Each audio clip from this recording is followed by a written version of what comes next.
Hey, what's up, everybody? This is Leveling Up with Benjamin Banks, and it's me, your hero, Benjamin Banks. And joining me, as always, are my co-hosts, Rebellious D and Trav. How you fellas doing today? Chilling, bro. Ready to rock. Hey, I'm ready to rock too, man. I've been waiting to do this. I tried to, push us to do this early on, but, of course, life got in the way and we were all busy. But I am happy that we are doing the review for Pacific Rim to Black. And before we get into today's review, make sure that you like this video, you subscribe to our channel, and you hit the bell button so that way you're always notified when we have new videos here on Leveling Up with Benjamin Banks. Give us a like. Get into today's episode. So Pacific Rim the Black, it's an anime that came out on Netflix last Friday on March 5th, I believe. I don't even know, bro. I just know it came out. It came out Thursday, so whatever last Thursday. Technically, it was Thursday. It was out. I thought it was supposed to come out that Friday, but it was out Thursday. It was available to watch Thursday. Yeah, I know. Oh yeah, so that was it came out Zoe's birthday. So they probably released it on Thursday, so that way people will watch it before WandaVision because they already knew everybody was going to be watching WandaVision. Yeah, similar to how they do with. I mean, it's an interesting concept because people do it all the time with movies. Mm-hmm, they will avoid it like the plague, bro. If you're smart, if it's coming out with a big one, you got to back off. Mm-hmm. I can't remember what movie. There's something big. Yeah. Didn't that happen to Solo? Like there was another movie that came out around the same time that Solo came out. I know that a lot of movies back in the day used to move because of that. Yeah. Like around Jurassic Park and all that stuff. They had to some titles had to move, bro. If you want to make any cash, you got to move. I want to say it was like Solo and Infinity War. And no, was it Captain Marvel? I think it was Captain Marvel. Yeah, Captain Marvel. Yeah, Solo was that sounds right. They came out the same weekend or whatever. Something like that, yeah. So Pacific Rim to Black, like I said, it came out last Friday. I didn't watch it until that Saturday because he recommended it. Like again, he posted the trailer in our group chat. I didn't check out the trailer because for me, I've never seen the Pacific Rim movie. So coming into this, I didn't want to watch something if I had never seen the movies because I felt like it was going to take away from the movies, or you know how with certain things, if you don't watch one thing, then you don't know what's going on. But when I watched this anime, I felt like it was something that I could just pick up and watch and not have seen the movies and I could get into it. But for people who did watch the movies like D and Trav, they knew stuff about like the Jaegers and the Kaiju and all this other stuff that I didn't know about, but the anime still did a good job at explaining certain things. So that way it was easy to follow. So starting with you, Trav, for people who don't know what Pacific Rim is, like explain what is Pacific Rim? So yeah, pretty much Pacific Rim. It's a mech movie where the world is attacked by these monsters called the Kaiju. Yep. And it's wreaking havoc, and the only way for them to try and fight them is to create these mechs. That's right. And originally they make them and they can't get anybody to operate them because it's just too much for one person. Mental strain. So they make these dual mechs, and the problem with it though is you enter this thing called the drift, which pretty much two people become one. You share all your memories, everything about the person. Yep. And that takes, again, mental strain, and then you got to work together, to operate this thing. Exactly. And sick concept. Very sick concept, dude. Just to piggyback off of what Trav was saying, essentially you do fuse as one. You know each other's body language and moves inside and out, memory and stuff. And some people's mental psyche is just stronger than others. That's why also in the story, it's very hard to find somebody that you're compatible with to drift with, because some people just can't handle it. I mean, straight up. So I know that there were two movies. Now, D, I asked Trav to explain what Pacific Rim was, but can you just give like a quick synopsis of what the first? Because my explanation was horrible. No. I think it's the first movie. Your explanation was fine, but I just want D to tell everybody like what the first one is about and what the second one is about. Okay. Essentially, the first one essentially I believe they're running out of resources. They only have so many Jaegers left, and they're basically trying to find out. They need to find out where the kaiju are coming from to shut it down, essentially. And basically, there's like some people on the black market. Shout out to Ron Perlman. Yeah, that's right. Yeah, it's just he's basically trying to like harvest them for parts, and he sells them, runs the black market essentially. And the first one is about them, a brother. Basically, long story short, there's two brothers. They pilot a Jaeger together, and one gets taken out, and then he swears he really doesn't want to do it anymore. He would never drift with anybody, and essentially he meets up with somebody, a young lady, and they end up fusing and kicking a lot of tail, man. And it's very sweet concept. The second one, basically, if I'm not mistaken, the kaiju come back, and they got to kick some more tail, man. I would definitely recommend these movies to anybody a fan of. Let's see, what can we go? Godzilla, Gundam Wing. It's the perfect combination. Robotech. Yes, I would definitely check this out, everybody. Big O is one when. Very similar. When I saw like the trailers originally, it reminded me of Big O. Yeah, shout out to Big O.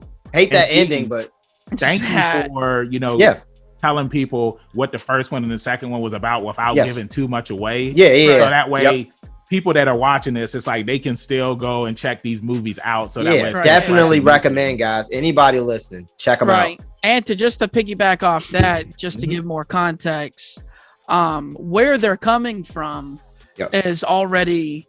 They know where they're coming from. They're coming from, and again, they use this term in the anime show too. So just so people know what they mean when they talk about this, it's called the breach. Yeah, that's pretty much breach. A portal in the ocean. That these things pretty much like you said, like Godzilla, they come out of this portal in the ocean, and nobody really knows why they're attacking humanity. Yeah, they still really never really figure out why they're attacking humanity. But from the first one is the operation of the kaiju is getting shut down, and that's when they go to Charlie Hunnam's character and say, "Give us one more last run, cowboy, because it's now or never." Yeah, basically. Then when we go into the second one, it's a decade later, and it's called The Uprising. And The Uprising is a war where the kaiju come back to wreak revenge on civilization.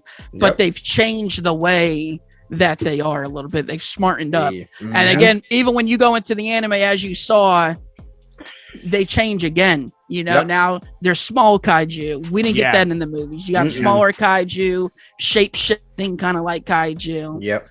And kind of adapted to fighting the Jaegers too. Exactly. I was definitely going to get to that, but before we get to that, I wanted to start at the beginning of the anime where we see that it takes place in Australia, and the kaiju, which is called the Black. The Black. It's called the Black, but it takes place in Australia. Right. And what's going on here is you have the Jaegers trying to stop be the last defense to these very powerful kaiju that is attacking the Black in Australia and whatnot. And what happens is they're successful in stopping them, but we are introduced to Ford and Brianna Travis, and pretty much what was that, Trav? Travis. No, say, So it's like pretty much like they pilot this Jaeger called the Hunter, and they're trying to save the civilians in the town, with the civilians being their son and daughter, Taylor and Haley.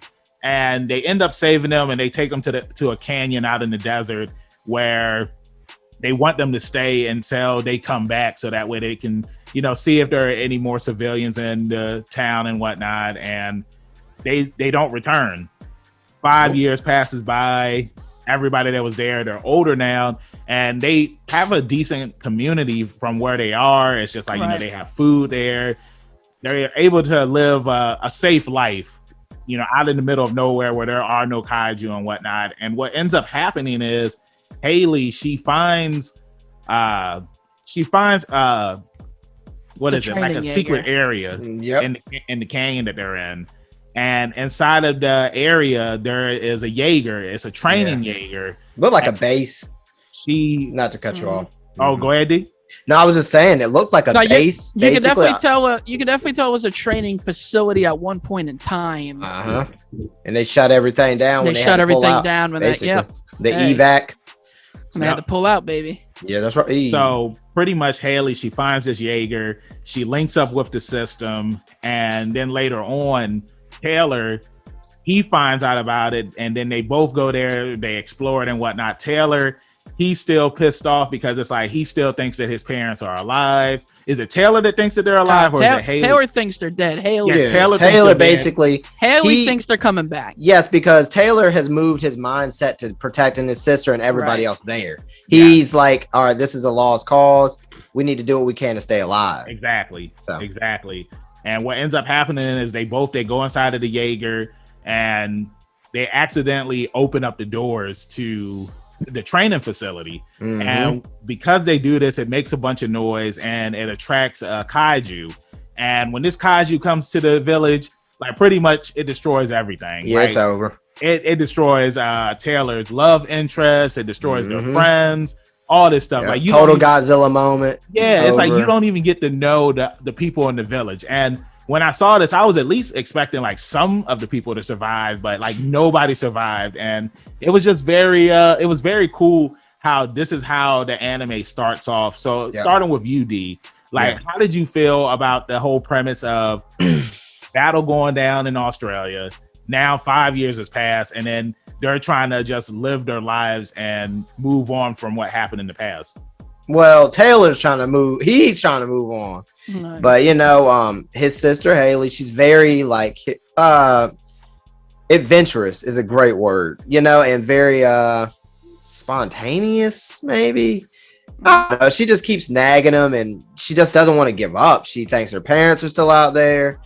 And then you get the moment where she really stumbles across the Jaeger training facility, unleashes the kaiju on the village, and basically wipes everybody out. I do have my speculations and questions about the small group that was going out to, I guess, forage. I don't know what the guys, Taylor's friends, they were like, man, we wish you would reconsider and come with us.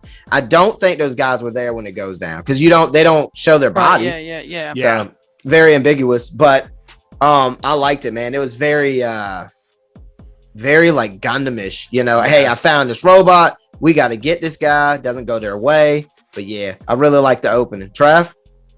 Yeah, same here, man. And again, just the timeline things for people. 2025, the second movie Uprising is 10 years later, and we don't know exactly how much later this is, but they make reference to the Uprising War, you know, throughout this anime. So we just don't know how long ago this Uprising War was. So, but we know chronologically, 2 anime. Okay. So there's no skipping around for people. Nice. Yeah. Thanks for the clarity. I'm glad that you said that because I wanted to know, like, where did this take place? Like, if Uprising was going on, because where does Uprising in the first movie take place at? Does it take place?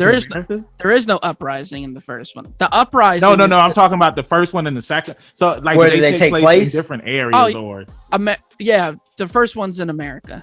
Okay. And the second one is Japan. Yeah, okay. I thought it was Japan. Okay. Because I just didn't know if you had something going on in Japan where Uprising took place, and then you had this other thing going on in Australia. So thanks for explaining that. So I'll go ahead. You're about I just want to I kind of could. You can kind of pick up on where they are, like timeline wise, based on like the surroundings, the way the world looks.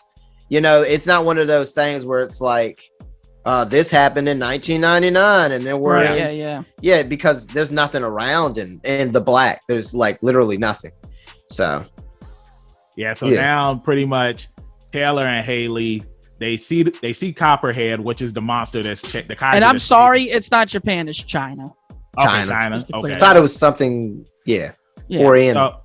So the kaiju, it ends up chasing them. They end up getting inside of the Jaeger, and the Jaeger identifies this as Copperhead. Right. Now, when they go to fight Copperhead, Taylor, because he has had some training in drifting, So he's able to, use the Jaeger more efficiently than Haley would be able to use it. Yep. So they go to fight Copperhead, and he yells out a command, and I love how like the AI is just like, that's what would have happened. You guys would have won if this wasn't a training Jaeger. Yeah. So Copperhead is sitting here whooping their ass, and the only reason why they win is by luck, because there was a huge canyon behind them, and the AI says duck, and Copperhead jumps over them and then falls down into the canyon. He basically hit a Tremors. Yes, pretty much. Yeah, and it's like we all knew that Copperhead wasn't dead, and like the AI, like she was even like, he's gonna come back Copperhead, for you. bro. He's pissed. He's pissed. So Copperhead, he is a recurring villain throughout the entire first season of this anime, and now their village is done, and they have to keep on moving. So they need to recharge. They need to get an item for the Jaeger, and I can't remember. Did they ever say what the Jaeger's name was? What their Jaeger? I believe it is Atlas. Yeah, Atlas. Atlas. Okay, cool. Atlas. Mm-hmm. So Atlas was the name of their Jaeger. I really love the color scheme. Like to everybody that's watching this video, you're gonna see them appear on the screen. But like, I love the orange and blue. Whenever I see orange and blue, I think of Goku and Naruto. You know what I'm saying? Nice. But yeah, they end up going to a town so that way they can get some parts for the Jaeger. And like Trav had said early on, we see these kaiju that are kind of similar to dogs. Like if I could compare them to anything, they're similar to dogs and raptors from Jurassic Park. I was thinking more like hyenas from Lion King. I mean, I can see that too. I can see that too. So it's like these are like new type of kaiju, because even Taylor and Haley, they don't know, they didn't know anything about them. You know what I'm saying? Originally in the movies, like what Trav and D were saying, the only kaiju that you saw were the giant ones. But now in this anime, you're introduced to all of these different type of kaiju. So they're on the run from these small animal like kaiju, and when they get away from them, they're crossing a bridge, and one of the kaiju, the hound kaiju, is trying to get them, and then we see a hand swoop down and pick it up. Now it's like, when I saw this, I was just like, okay, so is this like a mech type kaiju? Like, how did this thing form? I thought it was really cool. They kept the mech / kaiju a mystery. We couldn't see its face, which I thought was really cool, because it's foreshadowing that we're going to see this kaiju later on. And they end up falling down. They find the location where they need to get the part at. And when they get it down there, they're still being chased by the hounds. And they end up finding a boy that is inside of like a giant test tube. There's green goos and stuff in there that's keeping them alive. Haley wants to rescue this boy, but of course, because she's not strong enough to crack the test tube open, Taylor, he does it. Starting with UD, like the whole overall scene, like going right here, like with these new type of kaiju and whatnot that you've never seen before. Like, how did you feel about seeing that? And then also the kaiju / Jaeger. What were your thoughts and opinions on that? That thing is sick. And second off, I like this scene a lot. This whole sequence, I'll say, with the mini kaiju, I think it was a great add-on, something that adds to the story itself without really, it fit right in, is the easiest way I can say it. It wasn't anything like crazy, and they just made smaller kaiju, which fit right into the story. Is something they didn't have. It adds a little bit more of an element to it. Like you mentioned Jurassic Park. It had a very let's hide from the raptors kind of feel anyways, Exactly. The kitchen scene. So yep, exactly. Yeah. Trav? Yeah. Crap, I just had a brain fart. What was the question? How'd you feel? It was about the hounds and like the new type of kaiju that are here. Like and them going into find boy. Jaeger. So the new kind of, I like you calling them the hounds too, by the way, the kaiju hounds. Yeah. Those were cool and stuff, but man, that kaiju Jaeger, and this is my theory behind, I believe they were running experiments, and if you see the movies, you'll see that they've done science and try and do things with kaijus before in a way that they can use them. Mhm. So I believe they were trying to build a kaiju mech of some sort, combine what a Jaeger is and a kaiju, and this is the result of it. I like it, and it just, I mean, real quick too, just to skip back a little bit, Taylor was actually one of the only cadets left, by the way. That's why he had some experience in the Jaeger. So the little bit that he did have. So he actually seemed like a pretty good cadet, but he didn't have anybody to drift with. Yeah. So that was the thing. And he didn't have any weapons. And he was young when he was was young, they're teaching him. Yeah. You know what? So I've noticed that, in the first movie, it takes place in 2025, but it starts in 2020. And that's when the brothers meet up and start becoming Jaeger pilots. And then the rest of the movie takes place 5 years later. Yeah. Now we start the Black with that particular time, and then 5 years later again pass. So it kind of seems like that's their go-to. 5 years, 10 years. Yeah, I get what you're saying. I think it's a good amount of time, but not too long is what it is. Yeah, like 10 years later, and he's like, yeah. you know. Now, something that I wanted to kind of piggyback off of what you were saying, Trav, because I did start watching the first movie, and like they made it known that these Jaeger pilots, it's like they were like superstars. Yeah. Now, is this something that carries on into Uprising? Because I feel like in the Black, it's just like, you know, they weren't coming off like superstars. They were just coming off. Yeah, those days are done. You know, pretty much the government shut that program down, and the war was pretty much over. You know, and as far as John Boyega's character in the second one, he was a cadet too, just like Taylor was. And he ended up having a really bad experience with him and his partner, and he got out of it, you know, and then was thieving, you know, stealing Jaeger parts and selling them on the black market. That's the whole premise behind him. But his dad was like a captain. You know what I mean? His dad was significant in the military. So yeah, they're no longer on trading cards and stuff like that anymore. Those days are kind of over for them. And I think it's even worse off now in the Black, where it's dude, Jaeger pilots don't even exist. Yeah, and anymore. Real quick too, I don't know if it's gonna come up in anything else that we cover here, but I did notice that Australia seems to be a target for a couple of anime now, which something happens to Australia in Mobile Suit Gundam, where I think it's that one where Char drop something on it, a colony or something, and it destroys Australia. And then here in the Black, basically they basically bomb it. Is what it looked like anyway. So I just thought it was interesting that Australia is the target of these catastrophes. So yeah. Right. Yeah, I just thought it was interesting. I don't know if it'll come up ever again, but third time's a charm. Yeah. Yep. So now they have the boy with them, and they're traveling together because the part that they ended up risking their lives to get it ends up getting damaged. And Haley's just like, hey, we can just find another one. It's kind of like what Dee was saying earlier, like by her being like spontaneous, and she's the positive of the two. Yeah. You know what I'm saying? Definitely. So it's like now they need to find another part, and they're walking. They notice some other humans in the distance, and they find out that the humans are gathering like kaiju eggs because they trade the eggs with some other dealers, so that way that they can get parts and whatnot.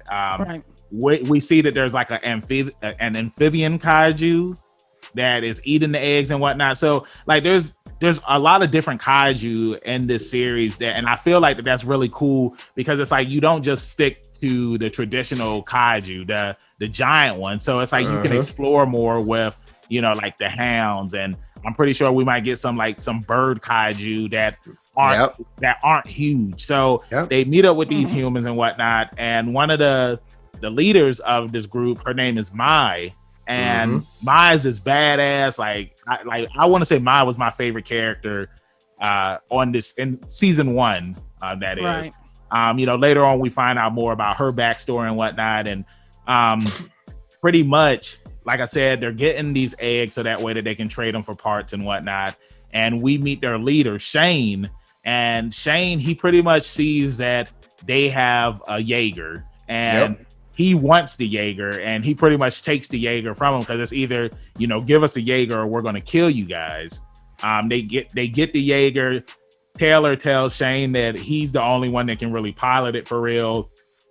Shane puts his own people inside of it, and they can't pilot it. It kind of reminded me, I don't know if you guys watched G Gundam all the way through. Come on, bro. No, I didn't. I did. Oh, I did. Okay, see, that's what I'm saying. So on G Gundam, the pilots in G Gundam, they have to have training in order to get inside of the Gundams. Like if a normal person was just to get inside the Gundam, the transformation when they put on their not their mobile suits, but when they put on their outfits, it puts a strain on the body. Like you have to be strong enough in order to same concept basically. It's like astronauts. It's kind of similar in this where it's like, like Dee was saying earlier, you have to link up with each other and whatnot. And it's just like if you're not the right person for it, it's going to mix you up, which happens to one of the guys.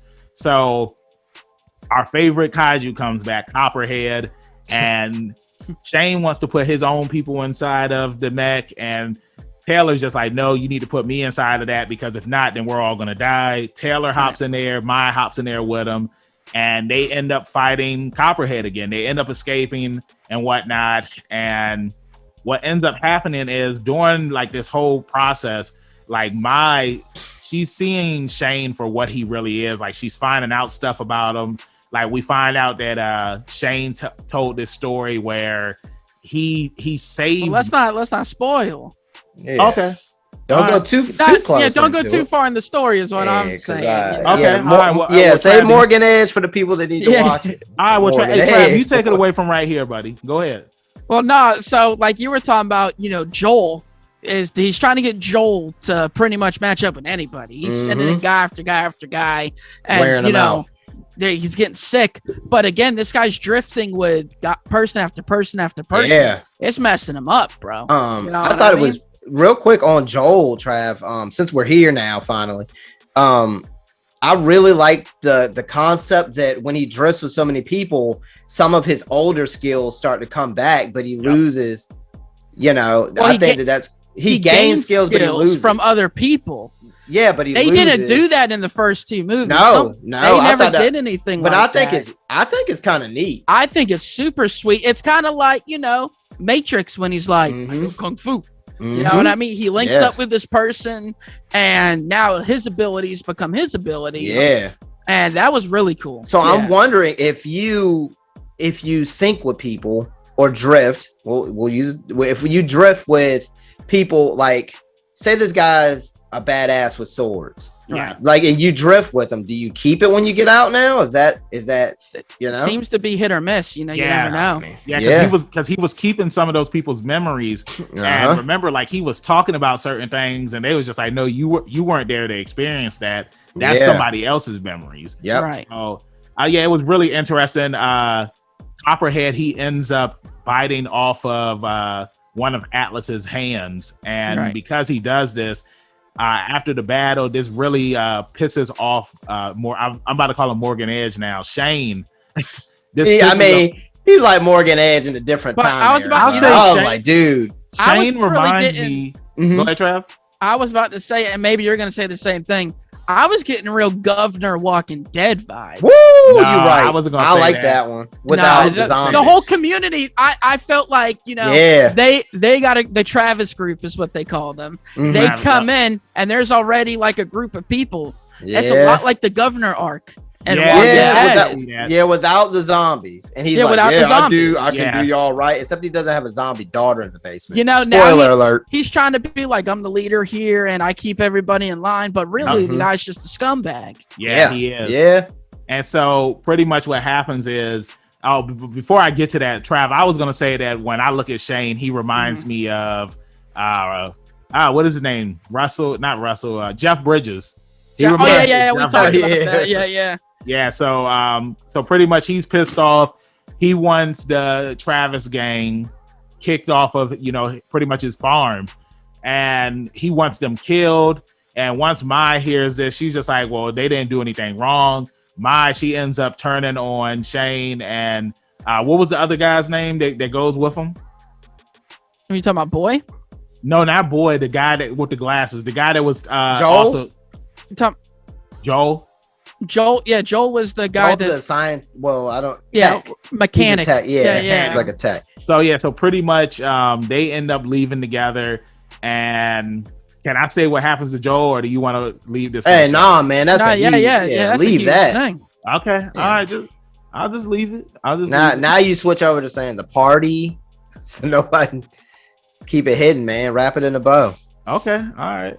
Hey, I don't want to give too much away. Oh man, that's huge. But no, it's a great story. From where it starts to where it ends. We really can't talk about the ending at all. Yeah, I wouldn't touch it because there's so much cool stuff that unfolds and all these things. I mean, I was very satisfied with the ending. Yeah, and me I was too. ready. Your boy was ready. Yeah, I would consider that borderline Easter eggs with some of the stuff that they go through moving forward after that part. So I wouldn't touch it. Yeah, well, I'm not gonna say any of that because I mean it makes sense because of everything that's going on and like what they're trying to do on their journey and whatnot. So with that being said, we'll just end it there. Check out Pacific Rim, The Black. Guys, your opinions on this. What did you like? Starting with you, Trav. Like the entire season 1. What did you like about it? Like, let's see. Oh, well, again, okay, so the lore behind Pacific Rim is it's got the 2 movies, but there's 3 different graphic novels that you can get. You can get Tales from Year Zero, Tales from the Drift, and also Pacific Rim Aftermath to like fill in the gaps. You know what I mean? In between, they're not long. 4 or 5 issues per series, so nothing crazy. But I just love the story. I love mechs. Yeah, man. I was like, dude, that's something that I love mechs and I love monsters. So now I got them both. I think I can speak for all of us. Not to butt in on Trav's comment, but like growing up when we grew up, dude, we all grew up with stuff like Zoids, goddamn Gundam Wing. Then if you go back further, you get the Robotech stuff, and it's just very reminiscent of what we grew up with. I mean, that's part of the reason why I really like it.